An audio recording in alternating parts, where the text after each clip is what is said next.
Pertempuran Khoibar adalah peperangan antara umat muslim yang dipimpin oleh Nabi Muhammad melawan orang-orang Yahudi yang tinggal di Khoibar. Pada saat itu, kota Khoibar atau sering disebut negeri Hijaz adalah sebuah benteng bagi kaum Yahudi.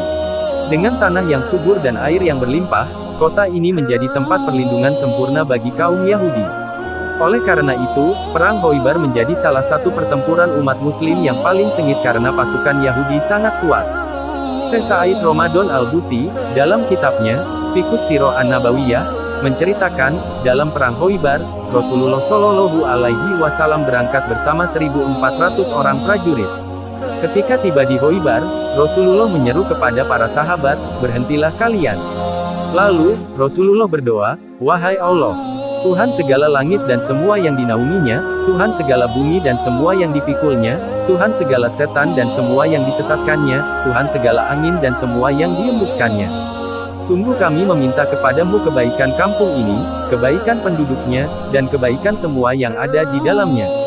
Kami berlindung kepadamu dari keburukan kampung ini, keburukan penduduknya, dan keburukan semua yang ada di dalamnya.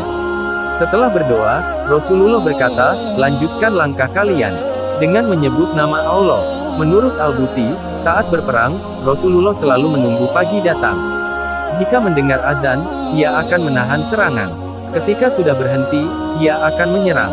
Oleh karena itu, saat itu Rasulullah bermalam di perbatasan wilayah Khoibar sebelum memasuki kota tersebut. Pagi harinya, Rasulullah melihat para pekerja Khoibar berangkat ke sawah untuk bertani sambil membawa peralatan pertanian.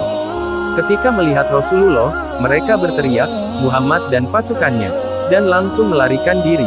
Mereka khawatir Rasulullah dan para sahabat akan menghabisi para petani Khoibar. Padahal, Rasulullah tidak akan memerangi suatu kaum jika kaum itu mengikuti prosedur yang Rasulullah bawa, serta tidak memerangi ajaran Islam.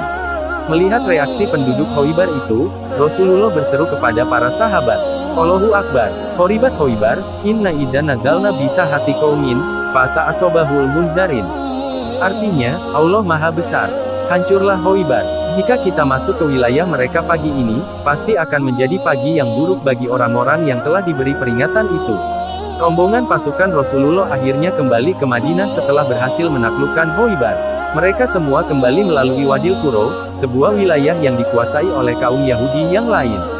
Di tempat tersebut juga sempat terjadi peperangan namun Rasulullah kembali berhasil menaklukkannya. Dengan kaum Yahudi yang berhasil ditaklukkan tersebut, Islam di Madinah menjadi kekuatan yang utama di Jazirah Arab.